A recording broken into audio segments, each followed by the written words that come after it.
And Ross with The Rock Never Stops. I told y'all I was going to go live and talk about this game. Pistons, Cavs. It revealed a lot. I think it revealed a lot to a lot of y'all. And I say y'all because some of y'all had them as the third best team in the East, which was kind of crazy to me. Y'all were saying over 50 games, and I'm not saying that they couldn't get there, but I'm saying some of y'all just didn't see the road. Y'all didn't act like there's some significant things that you got to be doing to be that type of team. And we saw what we did against the Knicks. We had a good series. We lost, but we had a good series. Gave them a tough out. And then you just projected that it was going to be this clear ascension. Granted, the Knicks lost to the Pacers, Eastern Conference Finals. So y'all was thinking, well, we must be the third best team, right? Boston's hurt. Milwaukee with no Dame. That must be what it is. And y'all forgot. This is the most talented league in the world. To win on the NBA level, it takes time. Young teams don't win for exactly what we're going to talk about today. But before I get into that, yo, smash the like button for me. Hit subscribe and the bell for notifications. It's a little thing for you, but it's a big thing for the channel. Real talk. But I definitely appreciate all the love and support. Everyone who comes through. Sandro, of course, you know, it's kind of the easiest name to remember. But everyone else who comes through, my Jamaican brothers, everyone who comes through and supports the channel, I definitely appreciate all the love and support. Let's get into it. Because this is a real topic for me. And I want to start at the top. With Cade Cunningham. I forget the brother's name. I'm actually going to pull him up because he's probably been the most consistent person who said, yo, we need to go out and get Lauri Markkanen. We need to go out and get Lauri Markkanen to be able to be alongside of Cade Cunningham. And you know what? He made a recent point to me, and I was like, you know what? Dang it.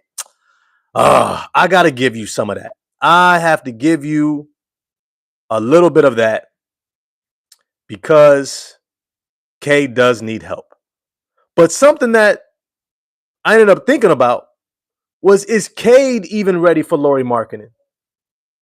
Is Cade Cunningham ready for a win now piece?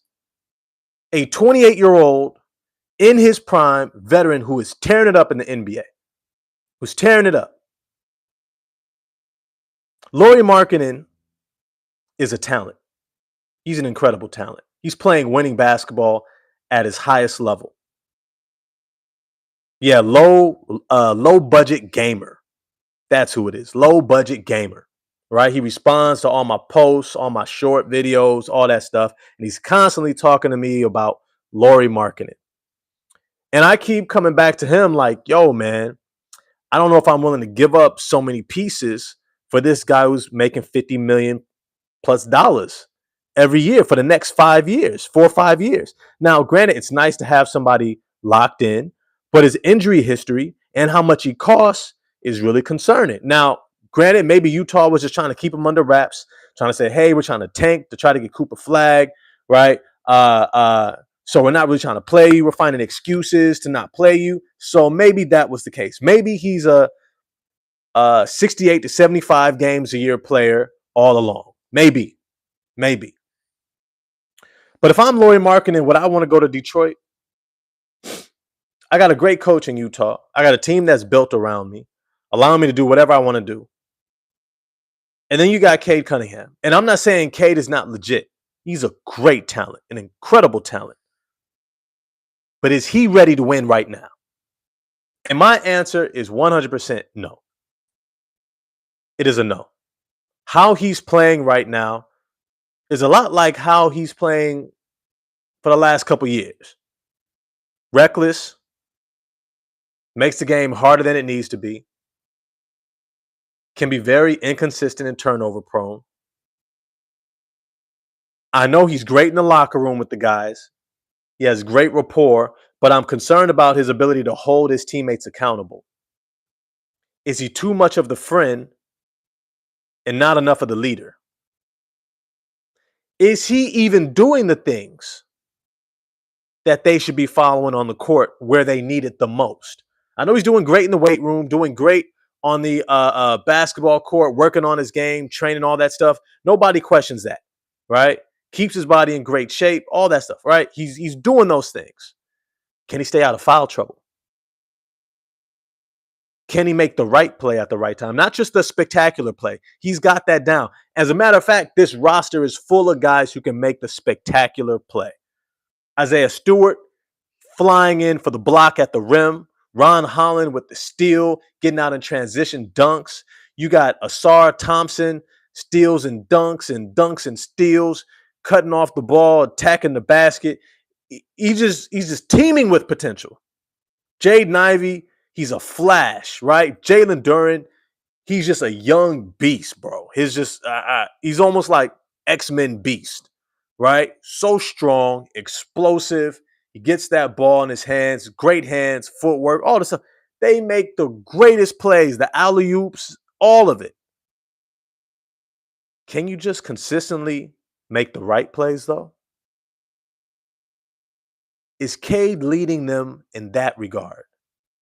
When it comes to being a veteran, when it comes to doing the right things, is he ready to win in that area? Because the great winners of the NBA, that's also where they lead. That's also where they lead. They lead not just in the locker room, not just on the practice court, but in the games, they go, follow me. No. Right now, we're going to get to this play because this play is most effective. No, what we're going to do right now is going to make sure we swing the ball and get Duncan Robinson involved. No, right now, what we're going to do is lock up on defense without fouling. We're going to move our feet. And during when you are not moving your feet and you're just reaching in, I'm going to be the first one in your face. And you're going to take this. You're going to take this because I'm showing you how it's done. Sha, close the door, mommy. Sorry, my kiddo. Dad life. Is Cade Cunningham ready to hold Duren accountable? Can he hold Asar Thompson accountable? Can he hold Ron Holland? Because if you're doing the same things that they are, bad fouls, bad shots, being inconsistent, not reliable, making the game harder than it needs to be, not making the simple read, making sure you're in position for the rotation, right? If you're doing the same things, how do you hold them accountable? That's the first off top because that's where it starts. That's where the buck has to land. Cade, you can't say nothing to Duren if you're doing the same things. You're still getting ripped at half court. The same thing that was happening last season and the year before that.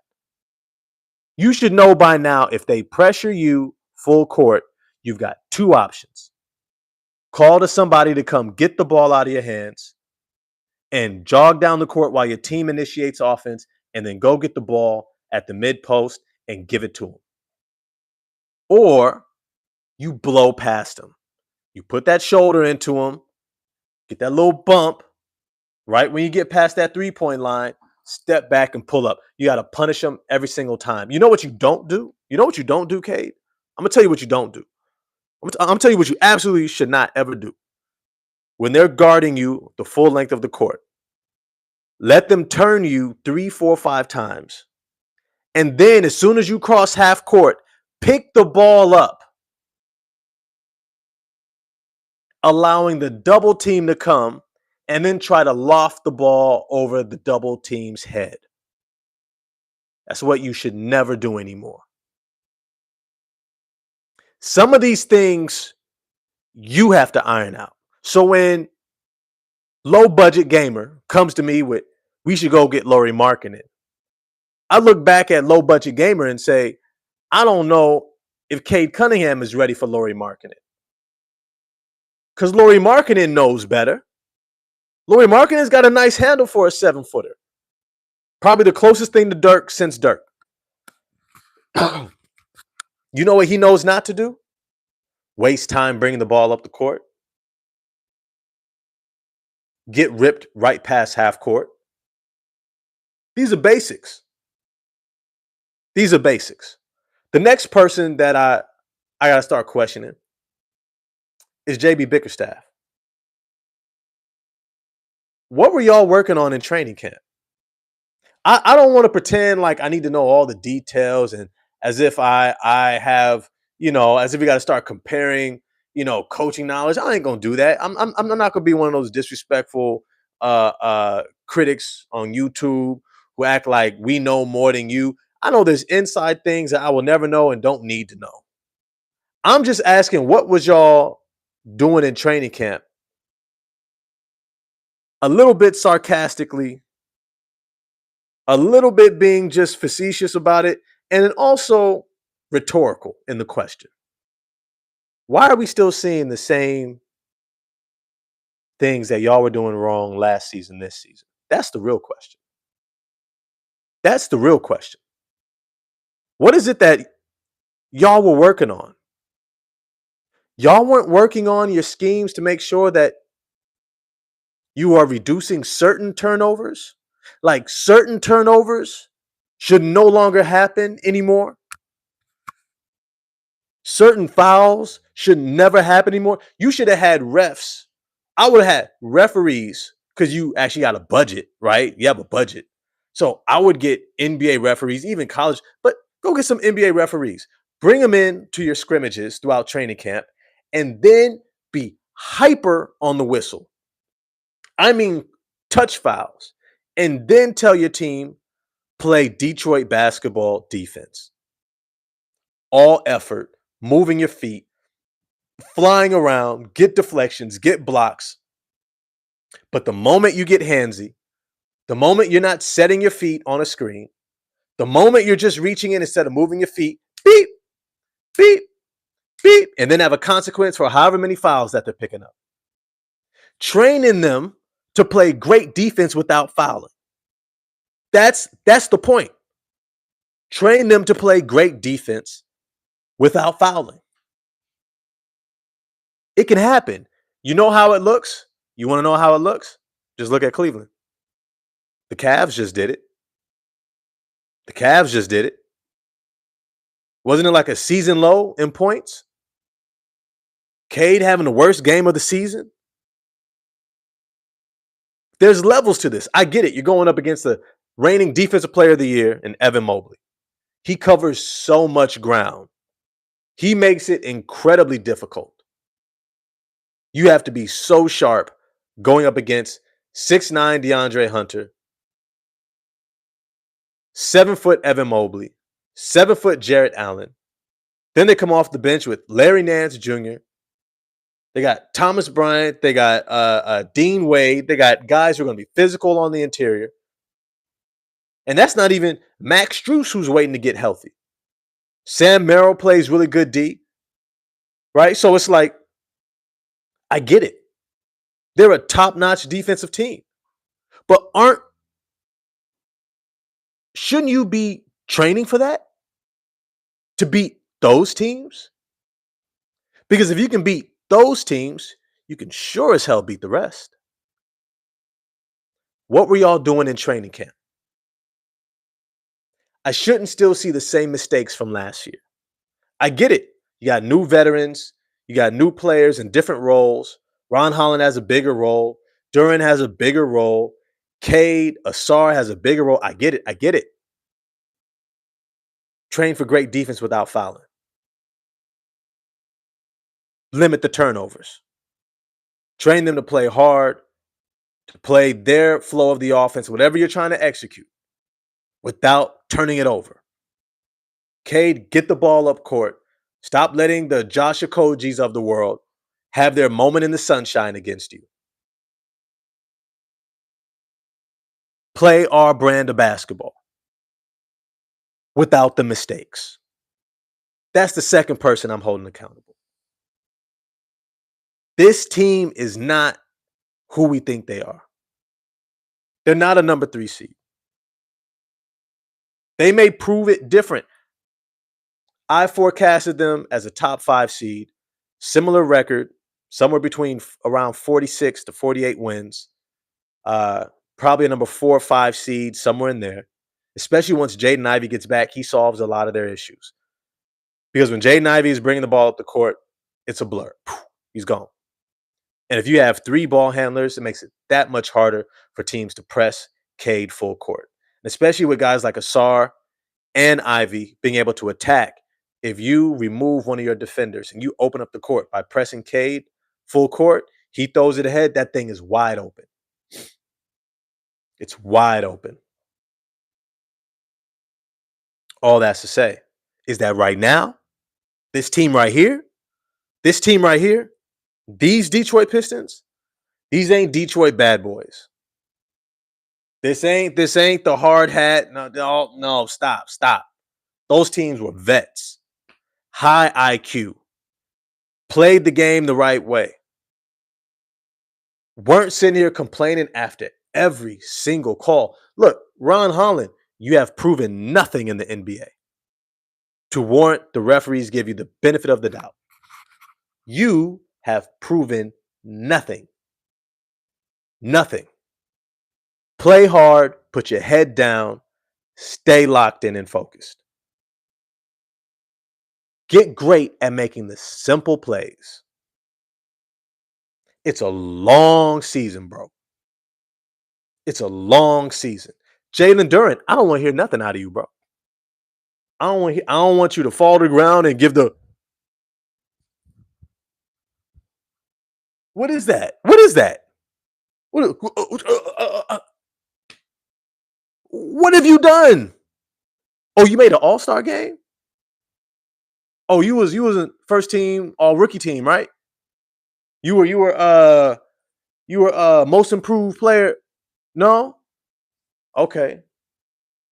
First, second team all deep. No. Okay. Hold on. Let me figure out what accolades you have, what notoriety that you have attained that the referees are supposed to be looking out for you. You can't even stay on the floor, bro. You can't even stay on the floor. Your team is trying to make a comeback. They don't even look to you. They look to the backup, Isaiah Stewart. They go, we need energy. We need Detroit basketball. We need some toughness, some physicality. We need someone who's going to make a play, make something happen, give us a spark. Sub in for Duren. That says something, bro. It says something. Giving us one good game in 4 games, that doesn't mean anything. It just means you're inconsistent. The most talented, inconsistent player out there. So when we start looking at this team and we start thinking about their long-term outlook, when we start thinking about what they're going to look like mid-season, I said they're going to be floating around 500 until Jaden Ivey gets back. If everyone else is healthy, because injuries happen, knock on wood, right? Knock on wood, injuries happen. Barring injury, we're going to be around 500 until Ivy gets back. And I think then we will take off. Granted, Ivy's not going to be back probably until around late December, early January, right? 4 weeks before the reevaluation. And then there's going to be another probably 4 weeks for him to get his body going because he's got to hit the ground running. This ain't the situation where you can work your way in and nah. You're coming in mid-season. You can't slow down the team. Because if they slow down for you, it's not going to help your confidence, not going to help the team's confidence. It's probably going to be late December, early January. I'm okay with that. I'm still waiting on Marcus Sasser. I don't know where the hell this boy is. He got a hip thing, a hip itch, hip twinge. I don't know what it is going on with his hip. I was rooting for him. I'm still rooting for him. I think he's got a bright future in the NBA. I think he's exactly what this team needs right now. They need a shot maker, bucket getter, and a dog at the point of attack on defense. I like Dennis Jenkins because he fills a desperate need for some 3-point shooting someone who could get us into our offense, get it up the court, left hip impingement. Thank you. Now I know my background is in kinesiology, athletic training, right? So I don't want to make light of the injury. All I'm saying is as a fan, I can't wait for him to get back. I can't wait for him to get back. Big fan of Marcus Sasser. Dennis Jenkins, I think he would be a good stopgap. Almost play him like they used to Memphis did Scottie Pippen Jr. maybe a year or two ago, right? Play him in a pinch. Play him the first 4 minutes of the game and say, all we want you to do is fly around on defense, hound the opposing team's point guard, slow them down, right? Try to turn them as many times as you can, and then just knock down open threes, take the straight lane drives, right? Keep it real simple. We don't need you to do a lot. Just give us that great energy at the beginning of the first quarter. Get us popping. Because Duncan Robinson, as much as I like him, he can't guard smaller guards. He just can't. He can't. He can't. Peyton Pritchard ate his ass up. Ate him up. It's just the reality. So if we're going up against a Donovan Mitchell, let's get Dennis Jenkins in there. If we're going up against, especially Donovan Mitchell, who has to play point guard, right? So now it behooves us to have Dennis Jenkins harass him, wear him down early, so he can't just eat us up in the second half. And then allow Cade Cunningham, Asar Thompson, Tobias Harris be lengthy, athletic help defenders who can step into the lanes and help Jenkins out when he needs, right? And then bring in Duncan Robinson and just keep the rotation.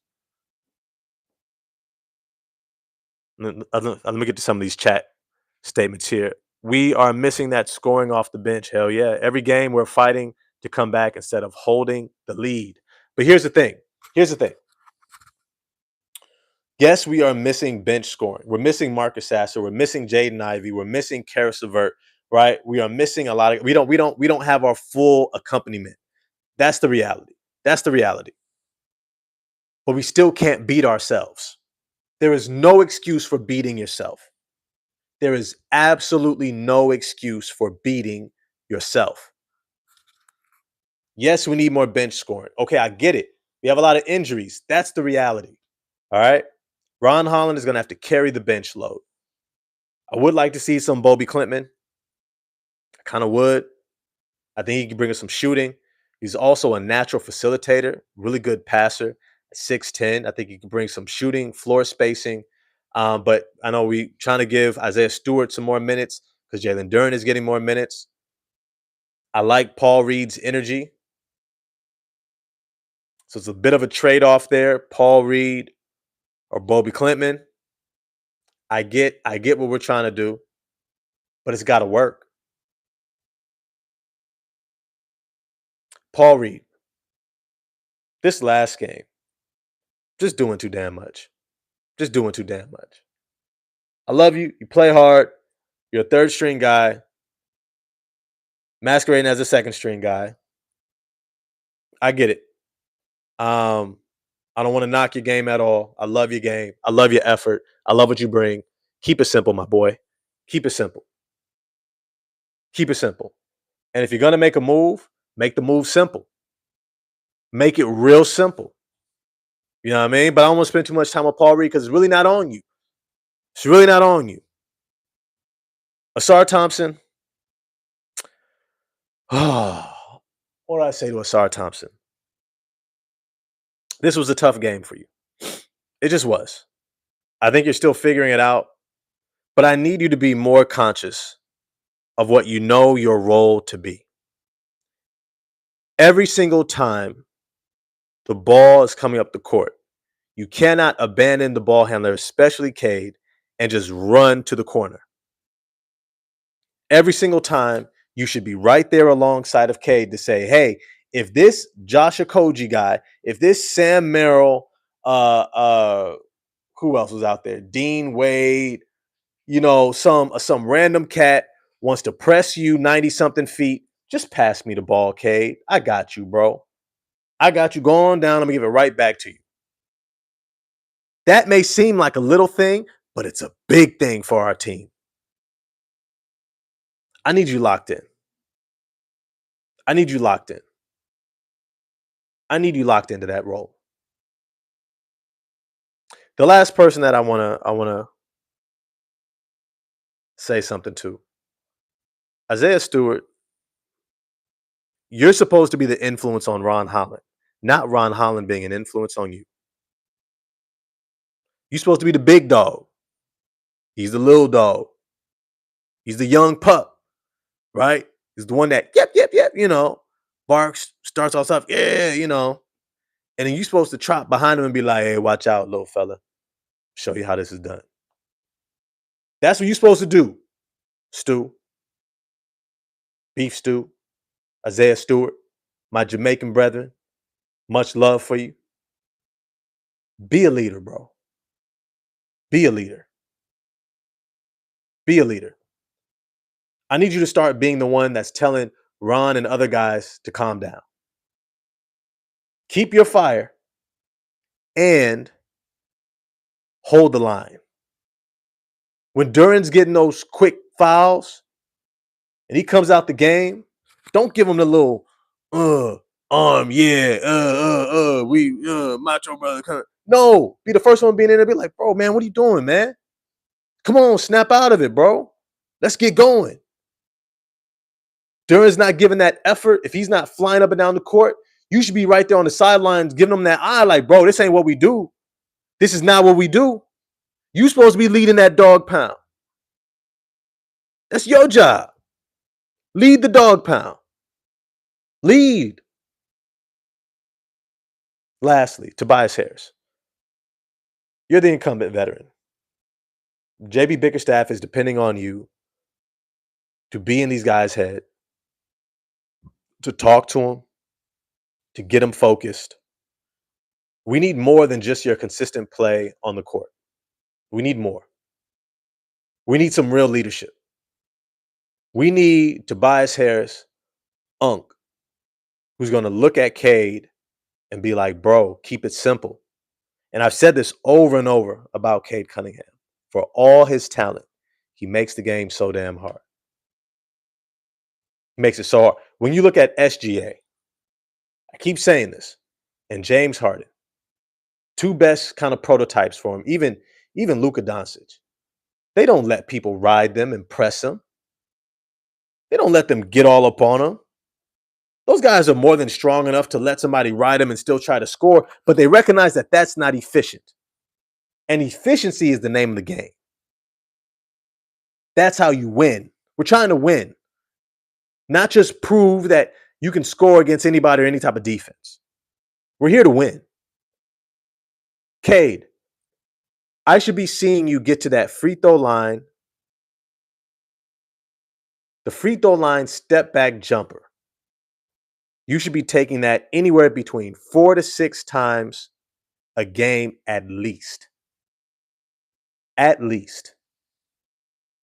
You see, great scorers have their spots. They know they can score just about everywhere, but they have their spots for a reason. Because it's their most efficient shots. And their teammates know how to play off of them. They know when the defense, and I just talked about this, when the defense helps from this side, they know what to do. If it's cut behind them, if it's rotate down for the kick out to the corner, if it's rotate up to the weak side wing, kick out, whether it's be ready for the dump off to Duran, right? You taking consistent shots in consistent spots, make sure that your teammates know how to play off of you. And that maximizes your scoring efficiency and effectiveness. Remember, your number one job is to go toe-to-toe with the Donovan Mitchells of the world. That's your job. It's your number one job is to go toe-to-toe offensively, the best offensive players on other teams. You need to be able to get to your spots. You have got to get to your spots. And your spot, your best spot, is that little 10 to 15 foot step back jumper. When they're riding you, give them that little shoulder, jump back, Get right into your jumper. It's money. It's money. Yeah, you're right, Avery. Avery Whiteside was good. It's good to see you in the chat, my man. Really good to see you. Kobe used to get pissed when people did not give him the ball at his spot because he knows I'm 60% to 80% from this spot. What are we talking about? What are we talking about? We're going to work out of my spots all day. That's what great scorers are thinking.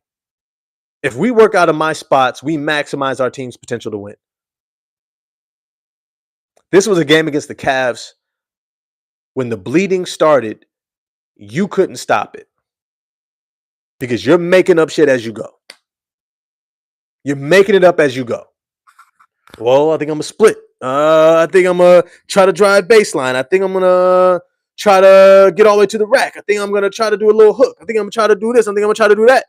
Bro, you don't know what you're going to when you need to stop the bleeding offensively for your team. You see, it also allows you to save energy.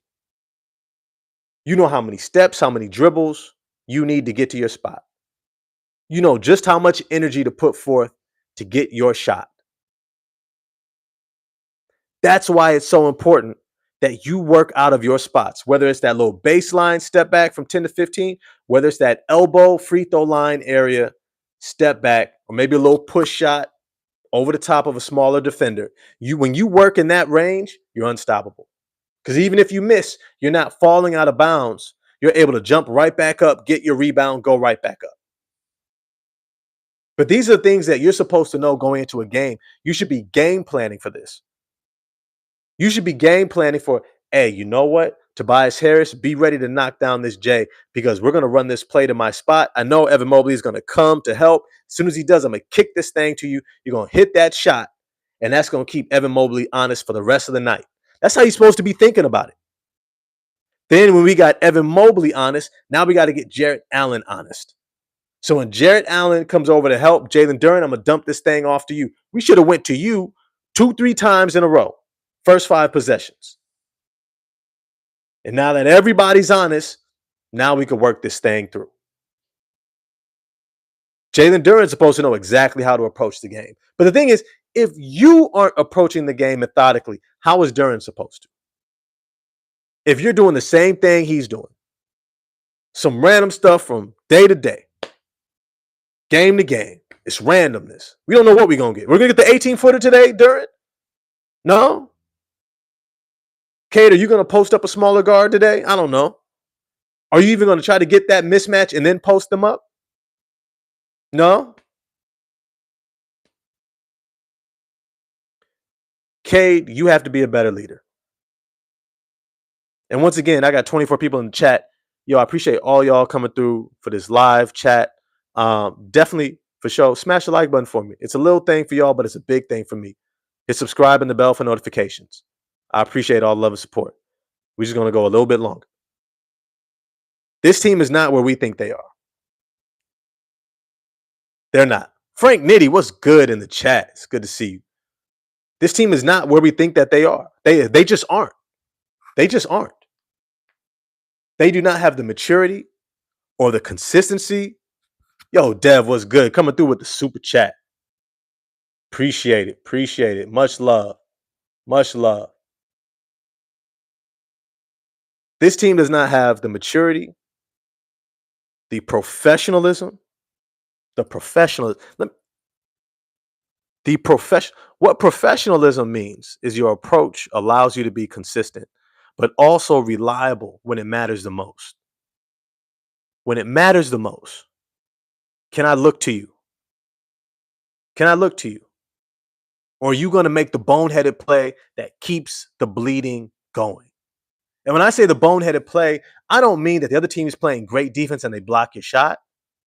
I mean, you didn't box out and you just stuck out a hand, and then Jarrett Allen or Evan Mobley outworks you and gets a back tap on an offensive rebound.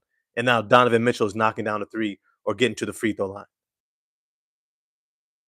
I mean the ability to rely upon you to do the little things it takes to win, to claw back into a game. Not the spectacular play. I keep saying this.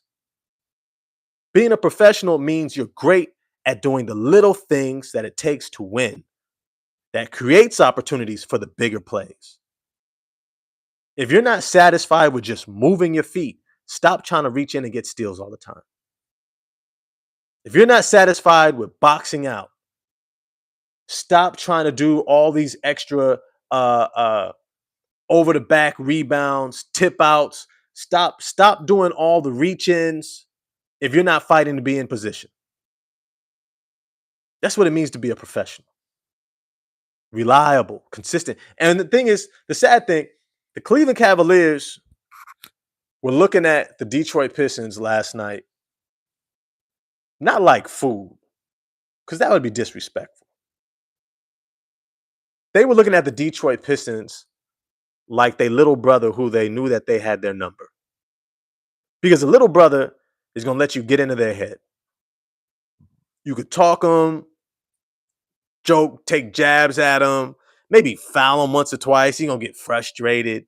He going to get in his own head, start taking bad shots. You could talk him into bad shots. You could be like, oh, you ain't going to hit that. Oh, yeah? Take a terrible shot. You get the rebound. Ha! Got the ball back. Right? Like, just playing with him. Yeah, your little brother is talented. But you playing with him because you know he doesn't have it up here. He's all energy, running around like a chicken with his head cut off, and you just gonna get buckets.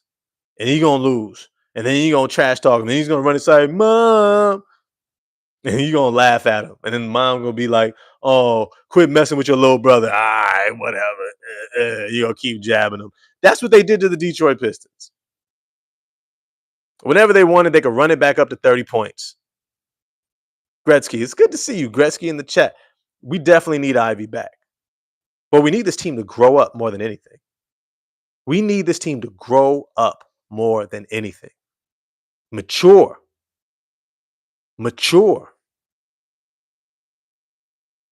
We need a team that's not going to beat themselves. And that's something that JB Bickerstaff and that coaching staff needs to be preaching nonstop. We don't beat ourselves. No, we're not going to lose because we got into foul trouble anymore. No, we're not going to lose because we're getting constant turnovers. That's not going to be why we lose. We're playing to win every single game, but we're not going to beat ourselves. I don't think they have to sign Beasley. I don't think they have to. He would be great in the interim until Marcus Sasser gets healthy, until Karis LeVert gets healthy, until Ivy comes back. And then he's going to be the guy who now is taking minutes from other guys that you really would rather give the ball to. That's what's going to happen. And then politically, it's going to be rough. Because now you got to manage the rotation. The fans want Beasley to play, but he's not giving you enough defense. He's in a reduced role. He's going to start potentially trying to do too much. And then he's not doing enough for you in the role that you have him in. We don't need Beasley. What we need is for the team to stop beating themselves.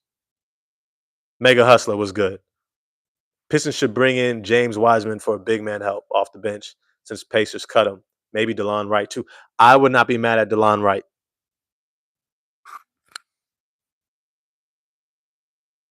I would not be mad at DeLon Wright.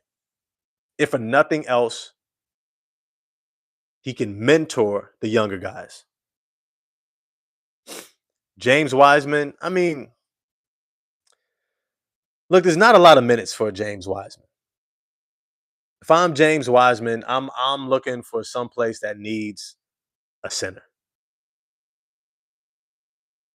Detroit Pistons don't need another center behind Duren, behind Isaiah Stewart. I mean, what are we going to do? Take Duren's minutes for James Wiseman? That's not going to happen.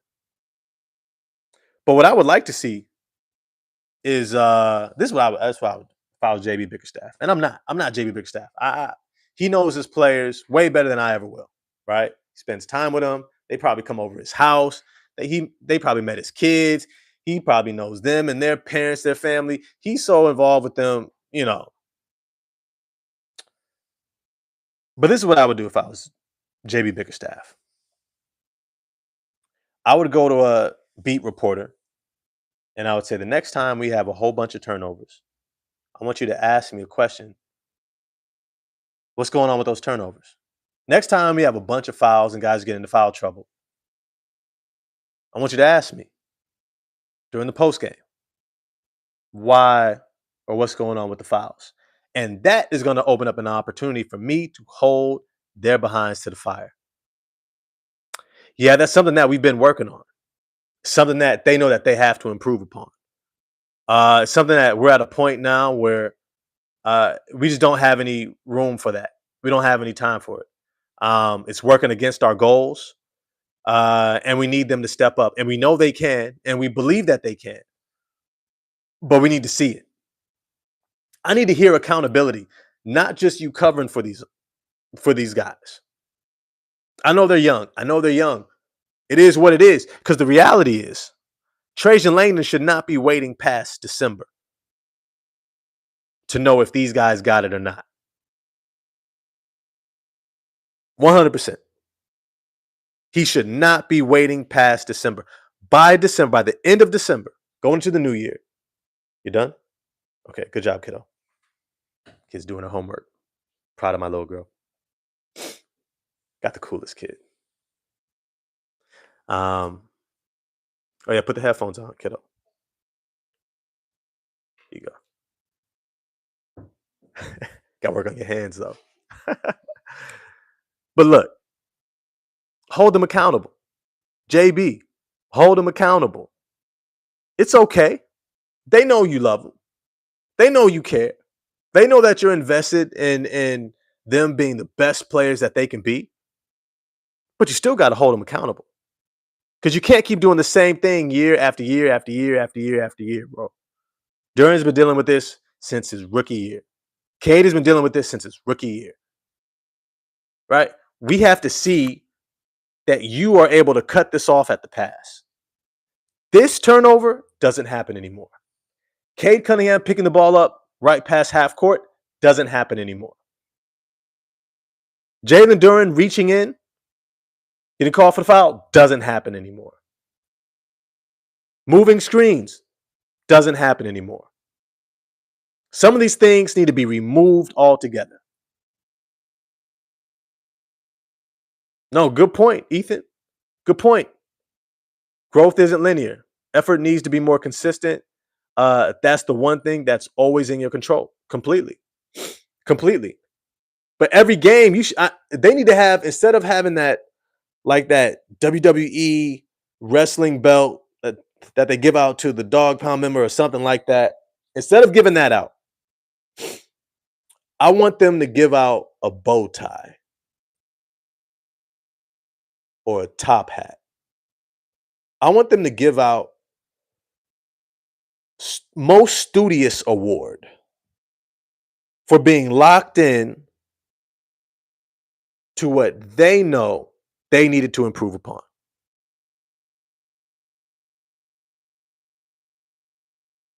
In other words, Cade Cunningham has a 0 turnover game. He should get an award for that. Jalen Duren ends a game with less than 3 fouls. He should get an award for that. Or let's say Cade Cunningham ends a game with less than two or less turnovers. That's feasible. It's doable. It takes effort. You got to be locked in. That's a great goal. That's a great goal. There should be a competition between Ron Holland and Asar Thompson who can get to 10 rebounds first. Because I know if they're rebounding, they're getting out in transition. And if they're rebounding, getting out in transition, our transition offense is going to be running at a premium. And that's going to make up for our lack of half-court efficiency because guys are still getting to know one another. That's what I want to see awards for. That's what I want to see awards for. See, 360 Will says, if the effort lacks intelligence, it still does not matter. Larry Brown said, let everybody touch the ball, no turnovers, and still focus on defense. Look, it's not about intelligence because these guys are doing things at a level that is hard as hell. Let's just be clear about that. It's not easy. they're being demanded a lot from. But there's certain things that they need to get past. There are certain things that they need to say, I'm not going to deal with this any longer. Huh? Yeah. Every phone. There's certain things that they got to be able to say, I'm not going to get called for this foul anymore. I'm just not. I'm just not. Should the Pistons trade for Drew Holiday and play the Dennis Schroeder role? We know he doesn't want to play for the Blazers. Well, you can't trade for him yet. And I doubt Portland wants to destabilize that team just yet anytime soon. I think by the time Drew Holiday would get here, because he wouldn't arrive before January, Jaden Ivey will already be here, and then there's no point. The moves that needed to be made should have already been made. Now, granted, we didn't think that Jaden Ivey was going to get hurt. We know they happened, right? But we didn't know, right? Knock on wood, right? We didn't know Ivy was going to hurt. If Ivy wasn't hurt, I think we might have started this season 3-1. We'd be 3-1 right now, at least. Because Ivy brings something energetically, naturally that we need desperately. Now, I don't want to say it's been all bad. We are a hell of a talented team. We are one hell of a talented team. I'm not knocking that at all, how talented we are. That is why we hang around in games when we're committing all these turnovers and all these fouls. But to an extent, it's almost fooling us into thinking that we can get away with it. It's almost making us think that it's not that bad. Bro, it's that bad. It's that bad. It's that bad. It is that bad. I don't know how else to say it. That's like your boy got a nice outfit on, but his kicks, it's just beat. And you like, bruh, you wearing those with that? He's like, oh man, it ain't that bad. Bruh, you about to go to this day party. It ain't even the club where it's like, dark. You can hide it. We going to a day party, bruh. Like, you got them on. It's an all-white joint. And you out there with some beat up white Air Forces. You know what I'm saying? Your white Vans is looking hurt. We rock Vans out here in the Bay. You know what I mean? Like, it don't look good, bruh. Nah, it don't look that bad. And then they try to talk to Shorty, and Shorty like, oh, what's up? And they giving them play, and all of a sudden they look down and like, why you wear those? Nah, real talk. If you got a game, it don't matter what you got on. I'm just saying. But that's how it is. They don't think it's that bad, and it's that bad. It's that bad. Them turnovers, them fouls, it's ugly, bro. And they got to stop. They got to grow up. I know we want them to be this number 3 seed. I know we want the Pistons to be this team that's right there, can potentially make a run to the Eastern Conference Finals. I'm not saying they can't. I think they turn around with Jaden Ivey's return. I think they're going to continue to get better. Look, you look at Asar Thompson's offense and how it looked in preseason, attacking the basket. And then even against the Bulls. And then all of a sudden you look at it now and you're like, oh, the jumper? Oh, you seem to have figured out when to make what move where to get your shot off. Okay. You're looking pretty confident. We see the growth. Ron Holland's 3-point jumper, we see the growth. Durham with the 18-footer, beginning to get more aggressive consistently offensively. Great. Right? Isaiah Stewart knocking down threes with confidence. Good. Cade is bigger, stronger, got that body on him now. Wonderful. They're getting better. They're going to keep getting better. We're going to get Marcus Sasser back. Karis LeVert will eventually get healthy. He's 142 years old anyways. And then we'll get Ivy back. And we're going to be playing a lot better. We'll have even more talent. We'll probably be one of the most talented teams in the NBA, if I'm honest. Especially when we're talking about young talent. Shout out to Philly. All I know is right now they can't keep beating themselves. Let me get to a couple more of these comments. Still don't know our offensive identity. Facts. We got speedy guards and wings and slow and go Cade Cunningham who like to work out the half court. I don't even think Cade likes to work out of the half court. I think he doesn't know himself yet. Just because you can do something doesn't mean that you should. And he is not methodical in his approach. And it's showing, and the team is suffering for it because he's doing stuff that he shouldn't, even though he can, but it's not consistent and it gets ugly at times. Um, I think the offensive system also suffers from them beating themselves, not just with the turnovers, but with moving screens, guys trying to do too much, not making the simple play. I think that bogs down our offense a lot. But I think some of that is also just continuity. Some of that is also we got to build our chemistry over time. I would say give them another month. The month of November is going to be telling.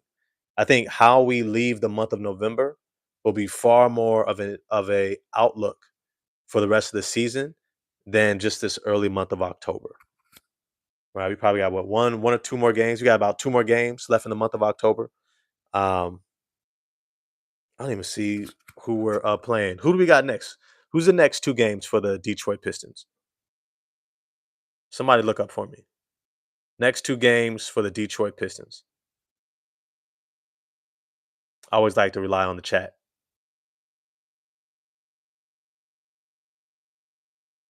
Detroit Pistons schedule. We got the Magic tomorrow. Nobody put it in the chat yet. All right, we got the Magic tomorrow. Then after that, we've got and then we got Dallas. Let me see. Hold on now. Yeah, we got the Magic, then we got the Mavericks, and then we got the Grizzlies. Then we got the Jazz. Ooh. Ooh. So we got the Magic and the Mavs. The Magic are gonna be tough and physical as hell. We just saw the Philly backcourt handle the Magic's defensive backcourt with Jalen Suggs, Anthony Black. Desmond Bain is the weak link. They're going to try to hide him on Duncan Robinson. I say you just attack him a lot, but the reality is, if you're going to beat the Orlando Magic, you have to be able to put up points consistently. And Wendell Carter, Paolo Banchero, Franz Wagner going to do everything they can to slow them down. They're going to be tough. They're going to be physical. It's going to be a tough one. It's going to be a tough one because Cade doesn't look like he has it. He looks a little out of it. If I'm honest. He looks a little bit unfocused, like he's trying to do too much of everything instead of focusing on the things that we really need from him. We'll see. I don't think we're in the same place as the Magic, but I don't think we're far off. Not like the Cavs, but we're not far off from the Magic. Gonna be 7-7. What's good, man? What's good? Look, we got the next couple of games coming up. I'm looking forward to watching them. We're gonna see how they pan out. I may go live after the Magic game, but for sure I'll probably do it Thursday morning for sure. And then we'll take it from there. Look, I always like to leave y'all with something. Um, don't be the type of person in life who is scared to say when they need somebody. Don't let yourself burn out. The thing is with community, friendships, and connection, you can only have as much as you allow, as you accept. And if you try to act like you never need anybody, you're going to end up feeling alone and being alone because you really kept everyone at bay because everybody needs somebody. Everybody needs somebody. It doesn't matter if you're the CEO, doesn't matter if you're the president, doesn't matter if you're the head of your home. We all need somebody. In fact, we need a village. We need a whole lot of people. That's why I say it takes a village to raise a child. But the thing is, you never stop being the child of the village just because you grew up. You still need that village. Don't be the type of person that tries to front and act like you don't need nobody. Accept advice, give advice, let somebody care for you, help you. It'll humble you. It'll help you to be that much more effective when somebody needs your help because you know what it feels like to be in that position. I'll try something real quick. I actually got a cool story. Um, I had a chance to travel to Ethiopia, and I was in the region of Harara, and I was at this school. I was like in my 20s at the time, like mid 20s, still pretty like very athletic back. I mean, I was in my 20s, you know what I mean? And I was playing soccer with these kids, and I was trying to get them too. I was like, "Hey, man, I used to do this when I was a kid." Like, these kids was nice, but then I slid on the ground and then I hit a rock and I rolled my ankle bad, bro. I was mad. It was like the second day there. And we had all these trips planned. And we were supposed to go to like this island in the middle of this huge lake. It was beautiful. It looked like I was in the setting of the Lion King, bro. It was freaking beautiful. Uh, and I wanted to go on this trip to this island. And this one brother, I can't believe I forget his name, but I forget his face and the impact that he had on my life. But he came over to me the day of the trip. He saw me kind of like gimping along on this cane that I had. And when it was time to get into the boat, he like walked me down to the boat and he rolled up his pant legs. Now, the thing is, he was a teacher at the school. So they always dressed in this like very, like formal wear. So like dress pants, dress shirt, dress shoes, and the like. But the thing is, it wasn't like the most affluent area. It was very rural. And so he likely had one pair, two at the most, of dress pants and a dress shirt. And he's taking me over his shoulder and I'm sweating on the dude. It's hot. And we get down to the water. He rolls up his pant leg extra high so he can help carry me over the water into the boat. Now his pant legs are wet. Then we get to the island and we got to take this trek to see this area. And it's beautiful, but the trail is like mad thin. It's like 2 feet wide, maybe 2.5 feet wide. And he's walking, one leg is on the trail while he's holding me up. And his other leg is like down, partially down the side of the slope, and his shoes is getting messed up. And I never forget, like, I looked at him and I was like, man, you ain't got to keep doing this. And he looked back at me and he was like, why would I not? Why would I let you limp around and you need help? And I remember, like, I was almost brought to tears, man, just like how incredible just his outlook and his willingness to serve and support and to be there for me who's a stranger. And it reminded me how important it is to be there for people. When you see them in a time of need, don't wait. Don't wait till somebody asks you just the right way at the right time. Because we never know when we're going to be that person who needs someone. And it's humbling to ask for help, right? I am my brother's keeper. Facts. Don't wait. Show up humbly. Show up knowing that it's hard to say you need help. Sometimes we don't always know exactly how we need help. See how we need to help someone.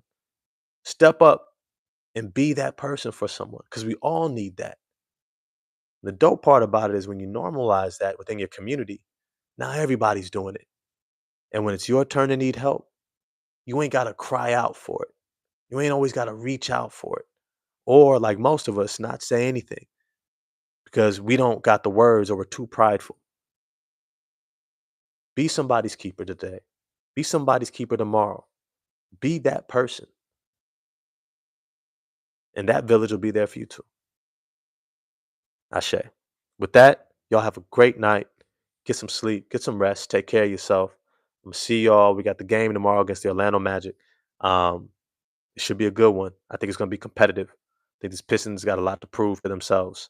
I'm see y'all tomorrow. Get at you soon. Peace.